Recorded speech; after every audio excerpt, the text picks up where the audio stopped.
Thank you so much for joining us on this week's Good News. I'm sitting down with Ian Allen out of New Collective, and he's here to share all the good that you are doing, not just at New Collective, but with this upcoming event that you guys have planned here coming shortly. So can you tell us a little bit about yourself, about your role at New Collective, and what exactly you do there? Cool. So yeah, I'm at newcollective.church. I have a little bit of a role with family ministry. I'm the student pastor, kids guy. We do the whole 9 yards on a Sunday through the week. So that's where, and I've been there for a little over a year now. That's awesome. Yeah, man, love the place. Young, thriving, growing. Pandemic, and all that stuff. But man, God's been faithful. He's had his hand on the church, and which has been doing really good. Yeah. And so, yeah, and also something else we're doing is this event. And a little bit about myself is I graduated from Liberty, Lynchburg, Virginia. Yeah. I was residential for a little bit, and then I came home and got involved with ministry after traveling all over the world. Kindly landed my first job within the church. Yeah. And I just, ever since, God still takes me on a different journey, but I'm where I'm at now, and I couldn't be happier. That's awesome. Yeah, and about to turn 24, but I've been in ministry for 7 years. It's crazy. Yeah. It doesn't feel like it, but it's crazy. That's awesome. Yeah. You say you traveled around the world?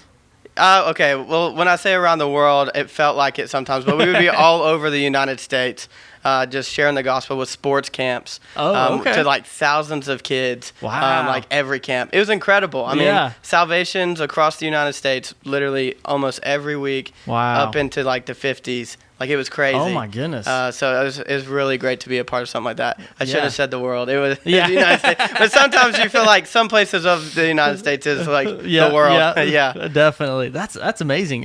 So then after you did, so it was traveling with a sports camp. Yes. So now you came back home. Is this where you are originally from then? Yeah, I graduated from Dobbins Bennett. Oh, okay. Yeah, and then I moved away, went to college, did cheerleading in college, and played football at Liberty. Yeah. That's kind of what I did. And then I moved home, and my last semester was online. Yeah. And just finished up home. Because I had an injury. Yeah. And it just allowed me to be able to do so. Gotcha. So. Yeah, that's awesome. That's amazing. So you're now the next generation pastor at New Collective, really working with the next generation. So that's awesome. And you have this event coming up that we were kind of talking about called LITE 2021. Yes. So tell us a little bit about what this is exactly. Okay, so it's LITE, but it's spelt weird. Yeah. LITE. Okay, living in truth every day. That's what we strive to do. And it's something that God laid on my heart a few years ago, actually. And then this past year is something that it just was able to bring to light and actually do it. And it actually happened on March 14th of 2020. We had like 800 kids signed up. It was crazy. Yeah. Yeah, we were doing it in the farmers market of downtown Kingsport. Okay. But as everybody knows, with the pandemic, and I'm sure everybody's over talking about COVID and stuff at this point. But I mean, it's a reality that happened, and it was definitely something that March 14th was probably really when everything started to happen with that. Yeah. We had some people back out, which we had plenty of people back out, but which we understand why. But I really felt like God still wanted that because that was going to be like the last event to happen for who knows how long at that point. So we did what we could. We had Germ-X everywhere, because we didn't know what was about to happen. And so we did it, and we had like 200 some students still show up. Wow. And God was faithful, and God worked through that more than I really thought he would. We had like 800 chairs set up. Half of them weren't even full, but it was totally okay because we knew God had the people there that he wanted. And man, we had people coming to know Christ. It was just great. It was a great experience. So after that, I truly didn't know if we were going to be able to do it again because we didn't know what was happening. But I truly prayed about it, and we continued to plan, continued to reach out to people. And we really felt like the Lord was wanting us to do it again. Yeah. So we had it scheduled for March 6th. Well, we came around that, and I was like, some people are still probably a little leery on doing something like this, so let's push it back to the summer maybe. With everything going on, it can settle down, and we have more people that feel more comfortable. Yeah. Man, dude, it's blown up. Yeah. So we're super excited. We have Sean Curran coming with us. That's awesome. If you don't know who that is and you're listening, he's a part of the Passion movement that's going on. He leads worship for like 40,000 plus people in big football stadiums. Yes. And man, we just love his genuine worship when he leads. Like, it's just genuine. You feel that he's not necessarily feels like he's leading. He's doing more of a worship. Yep. And that's what we love about Sean. And so we're super excited to have him come with us. And then also another guy we're having is Trip Lee. So he's an author, pastor, hip hop artist. Like, he's the coolest guy you could meet, in ministry. Yeah. And so he's coming with us too, man. We're just so stoked for what God's going to do. And I'll be speaking also in one of our sessions. So that's kind of like something what we've got going. One of our main focuses, though, is we wanted to get something behind the community. And there's a lot of things we could have done.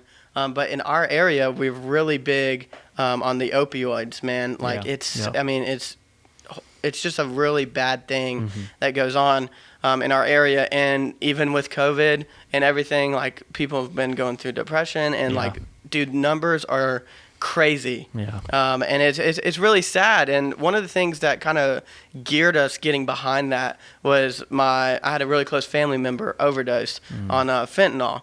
And so it kind of really hit home for me going through all that. And then the opportunity I had to lead him to Christ. And then he turned away from all the drugs and left the addiction behind him.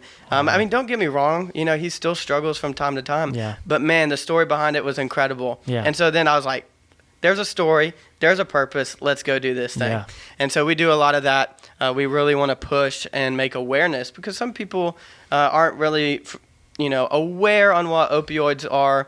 They just think that, drug addiction is your typical methamphetamine, those kinds of things. But this is like, people get hooked on prescription drugs just as bad as anything else. And it just can get into a downward spiral. So that's something we've got behind. And, dude, I mean, we've made incredible strides with that.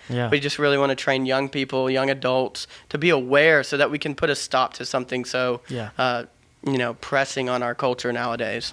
Definitely. That's awesome. I'm glad that you're bringing awareness to that because it is something huge in our community, specifically in the Appalachian area. Opioids are a big issue. Right. So bringing that awareness is amazing. Now this is a 1-day event, correct? It is. Okay. Yes. So is it, kind of for someone listening right now, it's like, okay, you got some worship leaders come in and you're going to talk. So is this mainly like a worship event where you're going to be, just gathering together and worshiping together? Right. And so it is a one-time event, like a 1-day event. We've looked into potentially doing some. We'll see later. If this is something God wants to do, we may do it like 3 days. Who knows? We'll see. But right now we know like 6 to 10 is our time frame. We're going to be there for 4 hours. 2 sessions of worship, 2 sessions of speakers. We're going to actually have, first time ever we've done this. We've not done it too many times, but this is going to be an opportunity for some local pastors to get involved. And so during a time after we close our final session, we're going to have a moment to where people can make a decision. And whatever they want, whether they're struggling with something, we're going to have them to be able to talk with those pastors and stuff that are within the facility. And one of the things is we're going to get like 5 or 6 local youth pastors to get up there and kind of discuss more in depth of what was touched on that night. But that also buys time for it. We don't want to rush people into making decisions. And we also don't want to rush, like, be like, okay, dude, come on, like, let's get this prayer going and then we can move on the rest of the night. We want to actually take that time. So we've built in a good block of time for that to be continuing so students can still be engaged while other students are trying to make a decision or maybe they want to talk to somebody. So that's new and something different we're doing this year. But so you'll see some probably local guys that you guys are like, oh, yeah, that's a youth pastor. I know that guy. So we're getting them involved with that way. And, so that's just kind of something we're doing. And then we wrap up the night with a pretty sick concert from Trip Lee himself, who hasn't, I mean, if you come, I mean, he hasn't done anything for a little over 2 years, he told me. So you get to hear the guy for the first time in 2 years. That'd be live. Awesome. That's incredible. I've never heard Trip Lee, but I definitely have heard Sean. So I went to a conference at Passion a few years back, and he's incredible. So talented, so genuine. So I'm definitely excited about that. Now, when and where is this event going on? Cool. So July 9th, it's a Friday. Okay. Okay. The week after 4th of July. So that's our date. And we're going to be from 6 to 10 o'clock, but also doors will open at 5. Okay. Because we've had like a ton of people message us saying like, hey, like we want to be like front row seats and stuff. And so we'll open doors at 5. There will also be a time that whole 5 to 6. We'll have games and stuff for people to play. Okay. Like we'll probably have 9 Square, you know, the game that all the students like to play. Yep. We'll have like cornhole, all those kinds of stuff. Definitely. We're going to deck out the night, just have a lot of fun. But also we will, it's at New Collective Church. Okay. So we were going to do it in the farmers market this past year, but certain things just didn't work out. Yeah. So it is 100 Center Park Drive, Johnson City, Tennessee. And it's actually right across the street from here. Okay. It took me like 2 minutes to get here. So yeah. So that's where it's at. That's awesome. And we'll put the links to the address and information in this video. Sweet. So if you can send me any links you have, whether it's website or Facebook, I'll link them in the video here. So if you're listening right now, not watching this, you can find this video on our website, wcqr.org. It'll be one of the first ones on the front page there. So you can see that, and you can get the address if you're driving and you don't remember the exact address that he said. You can have the links and everything there, and it is going to be July 9th. So that's coming up pretty quick, which is kind of crazy to think that it's almost July already. I know, man. Summer's already halfway over. Yeah, definitely. Now you've shared about the conference and everything. I'd love to talk about New Collective. I know some about New Collective, but honestly, the local church is some of the best good news going on. I mean, if you're trying to find community, which because of the pandemic, a lot of people have lost community or have been more isolated than before, and I believe the local church is the best place to get that. And I mean, the local church is sharing the gospel, the good news. Exactly. So I'd love to just give you a chance to kind of talk about New Collective a little bit and the good things that you see there. And we'll link the information to that church as well. So if you're not a part of a church body, you can be a part of New Collective and really get connected with an amazing group of people. Yeah. New Collective, man. We're right across the street from here. Like I said, we're like in a business park, so it's like we can have a Gray address or we have a Johnson City address. So like if you're in Johnson City, you're in Johnson City still, Gray if you're coming from Kingsport. So that can get a little confusing, but we are right in the Gray area. Man, we've only been a church for 2 years. We just celebrated 2 years. That's awesome. Half a year, some of the year was the 2 years were in the midst of probably the most trying time for the church, honestly. For sure. I don't think the church has encountered anything like that in a long time. But God's been faithful, man. Our numbers, and everything, has been steady. We've new people coming every week, and that's what really is important. And we've seen people's life change just happen there. And one of the big things we want is we want everybody to feel like they belong there. That you'll see it all over the wall when we get there. You belong here, and that's what we want people to feel is you belong here. You belong with us to experience life with Jesus. We just want people to experience that. And man, lead pastor Mark Estep, and we got our community pastor Cameron Lee do all this stuff, man. And it's just awesome to be there. We're a multi-generational church. I thought when I first got there, I'll be honest, I was like, oh, this is a young and thriving church. That's what I honestly thought.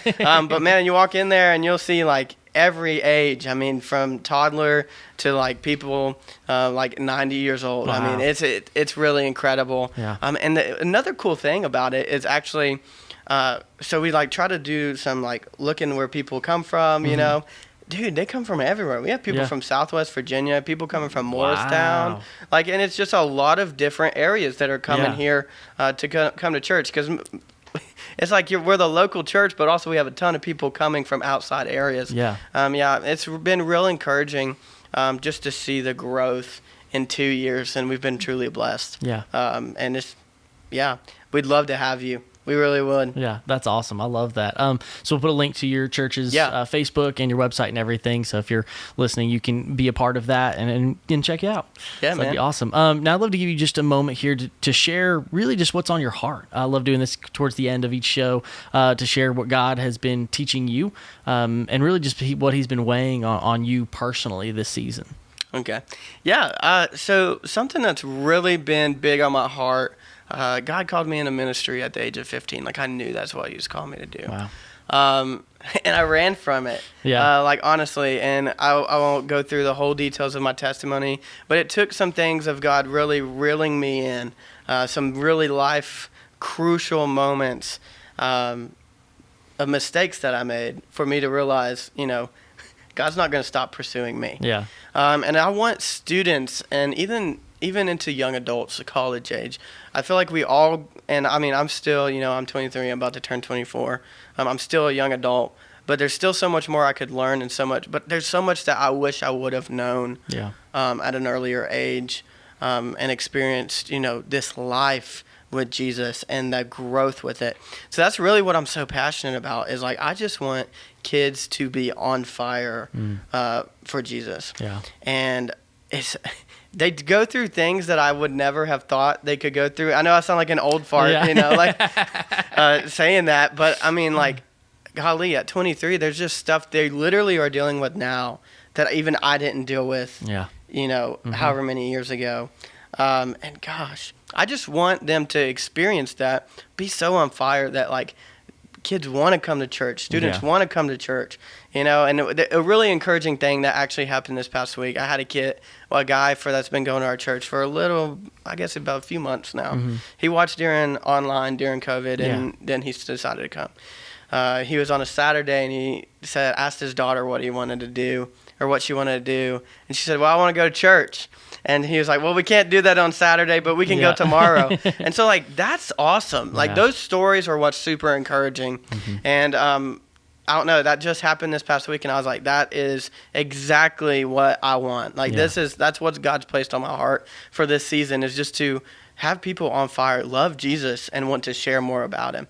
So maybe if you're a student listening to this, you're driving to work or whatever, like, just don't be afraid. Like, I know that it's probably not the norm to follow Jesus.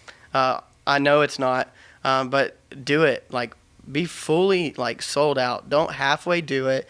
Don't just barely, be like, oh, I want to be for you, Jesus. Yeah. Like, I want to live for you, but I'll do it on Sunday and Wednesday. Like, do it every day. Yeah. It's life-changing, and the amount of people you impact is tremendous. Definitely. So that's really just what's been on my heart, and that's why we're doing this event, man. I mean, that's another thing is, like, if your church wants to get involved with it, we're all game for it. Because ultimately, if a student's there that makes a decision, they're not connected to a local church, we truly don't care where they get involved. We want to get them plugged in. Definitely. And so that's like something that's really big on my heart. That's why we're connecting so many churches to this event. Yeah, that's awesome. That's awesome. I know that was long, but dude, that's perfect. Just what's been on my heart. Yeah. Yeah, no, I appreciate you sharing that. And again, we'll link to everything so on the video here. So if you can just email me all the information, I'll put that in there. And again, thank you for sharing this. Thank you for what you're doing at New Collective and through this event that I know God is going to really bless and really impact so many lives. So I really appreciate everything you're doing. Thanks, man. Definitely. Thanks, man.